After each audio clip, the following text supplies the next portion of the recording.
بسم اللہ الرحمن الرحیم۔ السلام علیکم محترم دوستو، آج کی اس ویڈیو میں ہم انشاءاللہ جان و مال، دکان و مکان کی حفاظت کا نبوی وظیفہ پڑھنا سیکھیں گے۔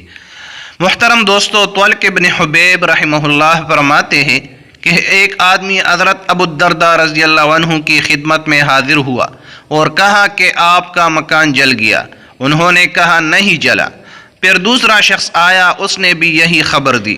حضرت ابو الدرداء رضی اللہ عنہ نے کہا نہیں جلا۔ تیسرے شخص نے آ کر یہی خبر دی کہ آگ لگ گئی، اس کے شرارے بلند بھی ہو گئے، لیکن جب آپ کے مکان تک آگ پہنچی تو بجھ گئی۔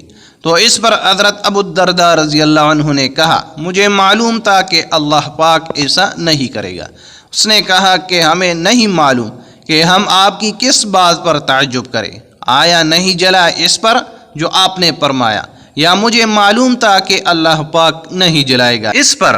حضرت ابو الدرداء رضی اللہ عنہ نے فرمایا میں نے اس وجہ سے کہا کہ میں نے رسول اللہ صلی اللہ علیہ وسلم سے سنا ہے کہ آپ صلی اللہ علیہ وسلم نے فرمایا جو شخص یہ دعا صبح کو پڑھ لے تو شام تک، اور شام کو پڑھ لے تو صبح تک کسی مصیبت اور حادثے میں گرفتار نہیں ہوگا۔ اور آج میں نے اسے پڑھ لیا تھا۔